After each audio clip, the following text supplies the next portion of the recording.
రఘుప్రియ గారు చాలా అంటే చాలా చక్కగా ధర్మపాలన గురించి చెప్తూ ఉన్నారు. మనం ధర్మం అనగానే ధర్మరాజు గారు గుర్తొస్తారు.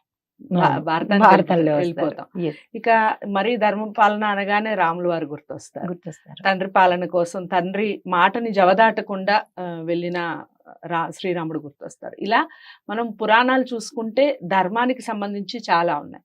మరి నిజంగా అలాంటి ధర్మం ఈ రోజున మనం రాష్ట్రంలో కానివ్వండి, మన ఇరు తెలుగు రాష్ట్రాల్లో చూస్తూ ఉన్నామా? అలాగే దేశవ్యాప్తంగా కూడా చూస్తూ ఉన్నామా? ఎలా ఉంది? ఇంకా ఎలా ఉంటే ప్రజలకి నెక్స్ట్ జనరేషన్‌కి బావుంటుందని మీరు ఫీల్ అవుతున్నారు? చాలా మంచిదమ్మా. హ్మ్. నాకు తెలిసిన హ్మ్. పరిధిలో హ్మ్. నేను చెప్తాను. ఇప్పుడున్న పాలన అని కానీ ధర్మపాలన అనడానికి కాకుండా హ్మ్.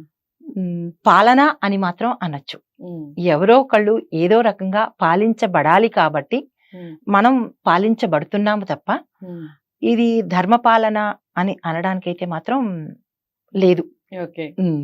హ్మ్. ఎందుకంటే ఒక పాలన ఎలాగుండాలి అంటే కింది స్థాయి నుంచి పై స్థాయి వరకు హ్మ్. ప్రతి ఒక్కళ్ళు ఆ పాలనలో సుఖంగా ఉండాలి. హ్మ్.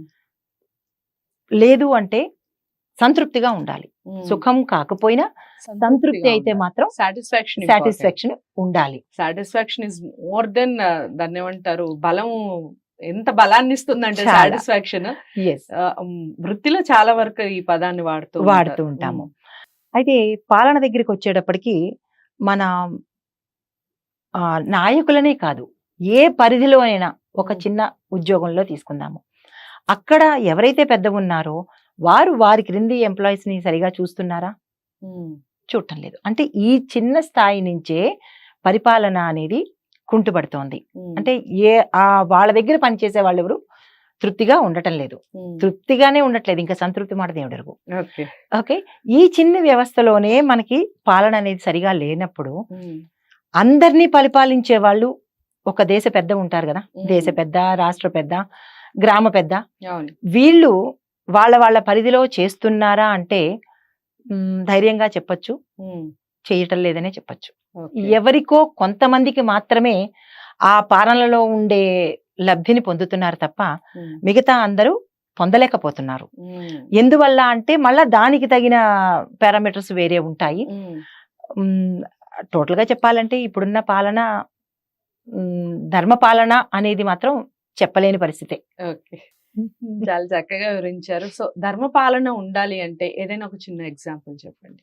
ధర్మపాలన ఉండాలి అంటే ఎవరైతే మనని పరిపాలిస్తున్నారో వారి కింది స్థాయి వారి దగ్గర నుంచి, అంటే సెక్టర్స్ వైజ్ అసలు ఆ ప్రాంతంలో ఒక ప్రాంతాన్ని ఎంచుకొని ఆ ప్రాంతంలో ప్రజలు కొంతమందిని తీసుకొని వాళ్ళ తాలూకా అవసరాలేంటి, వాళ్ళు ఏం చేస్తే అది అవుతుంది, జెన్యూన్ గా ఒక పద్ధతి ప్రకారం కనుక వాళ్ళు అంటే డైరెక్ట్ గా మన పెద్దవాళ్ళు వచ్చి, మన పెద్ద నాయకులు వచ్చి ఇంటింటికి వచ్చి తలుపు కొట్టి అడగక్కర్లేదు. వాళ్ళ కింద తరగతి వాళ్ళు, ఆ కింద ఎంప్లాయీస్ ని ఒక సెక్టార్స్ గా విభజించి, ఒక వర్గంగా విభజించి ప్రతి దగ్గరికి వెళ్ళి మీరు బాగుందా, మీకు అన్ని, అంటే పూర్వం అలాగే చేసేవాళ్ళు రాజులు. వాళ్ళ కింద స్థాయి వాళ్ళకి వెళ్ళి అడిగి వచ్చేవారు. అంటే అప్పుడంటే అందుతున్నాయా లేదా, మీరు చక్కగా ఉన్నారా లేదా. యాక్చువల్ గా పాలన అంటే అది, పాలనలోనే దాని అర్థం ఉంది. ఇప్పుడు ప్రస్తుతం అది జరగట్లేదు. అంటే జనాభా పెరిగింది, జనాభా పెరిగినా సదుపాయాలు పెరిగాయి కదా, మాడ్యూల్ పెరిగింది కదా, మనకి కావాల్సినవి అన్నీ పెరిగినాయి.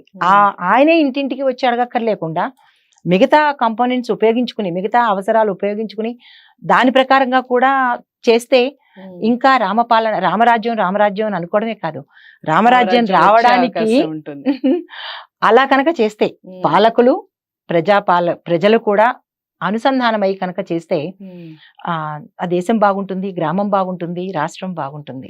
చాలా బాగా చెప్పారు రఘుప్రియ గారు. సో నేను చదివినంత వరకు కూడా ధర్మరాజుకి సంబంధించి ఒక చిన్న ఇన్సిడెంట్ చెప్తాను.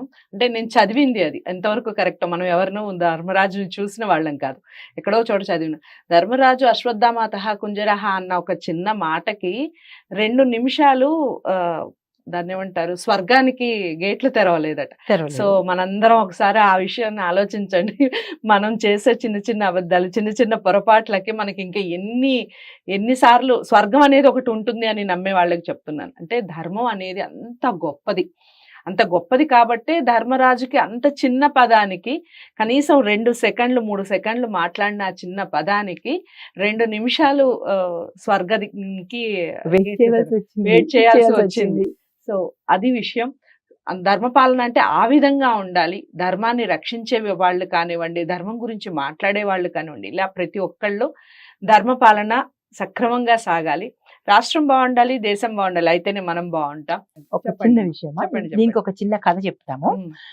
అది కృష్ణుడు ధర్మరాజుని ఇటు దుర్యోధనుని ఒక క్వశ్చన్ వేశాడు. ఏమనంటే నువ్వు ఈ ప్రాంతం వెళ్ళి అక్కడ ప్రజలు ఎలా ఉన్నారు కనుక్కురా అని చెప్పాడు.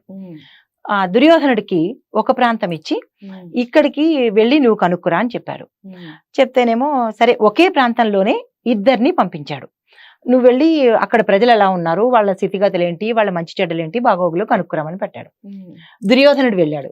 వెళ్ళి కొంచెంసేపు అయిన తర్వాత తిరిగి వచ్చి, కృష్ణ ఆ ప్రాంతంలో ఉన్న వాళ్ళందరూ చాలా ఎలా ఉన్నారంటే సరిగా లేరు, వాళ్ళందరూ నీచులు, నికృష్టులు, దొంగలు, ఇట్లాగా వాళ్ళు ధర్మబద్ధంగా లేరు, వాళ్ళు ఇష్టానుసారంగా ఉన్నారు అని రిపోర్ట్ పట్టుకొచ్చాడు. మళ్ళా అదే ప్రాంతానికి ధర్మరాజు వెళ్ళాడు. ధర్మరాజు వెళ్ళినప్పుడు ధర్మరాజు మళ్ళా తిరిగి వచ్చినప్పుడు, కృష్ణ అక్కడ ప్రజలందరూ ఎంతో హాయిగా ఉన్నారు, సంతృప్తిగా ఉన్నారు, వాళ్ళందరికీ అసలు ఏ కష్టము లేదు, వాళ్ళ స్థితిగతులు బాగున్నాయి, వాళ్ళ బాగోగులు బాగున్నాయి, వాళ్ళందరూ సంతృప్తిగా ఉన్నారు, హాయిగా ఉన్నారు కృష్ణ అన్నారు. అంటే ఇద్దరిని నిలబెట్టి అడుగుతాడనమాట. దుర్యోధన, నువ్వు వెళ్ళి రిపోర్ట్ తీసుకొని వచ్చావు, నువ్వు వెళ్ళి కనుక్కొని వచ్చావు కదా, మరి నీకెందుకు అట్లాంటి రిపోర్ట్ వచ్చింది, నువ్వెందుకు అట్లా చెప్పావో అదే ప్రజల్ని ధర్మరాజు వెళ్ళి కనుక్కొని వచ్చినప్పుడు ధర్మరాజు అంతా చక్కగా చెప్పుకొని వచ్చాడు కదా, వాళ్ళందరూ బాగున్నారు అని మంచి ఇది తీసుకొని వచ్చాడు, మరి నువ్వెందుకు తీసుకురావట్లేదంటే నాకు అందరూ అట్లానే కనిపించాడు కృష్ణ, అందుకని నేను అలాగే ఇచ్చాను అన్నాడు. మరి ఎవరి లోపం అది అంటే దుర్యోధనుడి లోపమా, ప్రజల లోపమా, లేకపోతే ధర్మరాజు లోపమా? దుర్యోధనుడి లోపమే అయి ఉండాలి. ఎలాగా అదే ప్రజలు మళ్ళా కృష్ణ ధర్మరాజు వెళ్ళాడుగా. అంటే మనం చూసే చూపులో, మనం మాట్లాడే మాటలో, మన చేతల్లో అది ఖచ్చితంగా కనిపిస్తుంది. యద్భావం తద్భవతి అని ఉంటుంది.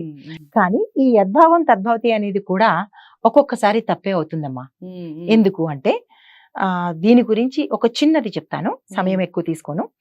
అయితే అందరూ అంటారు యద్భావం తద్భవతి అంటారు కదా. అంటే యద్భావం అంటే మనం ఏది భావిస్తామో అదే జరుగుతుంది అంటారు. కానీ ఒక్కొక్కసారి మాత్రం కాదు.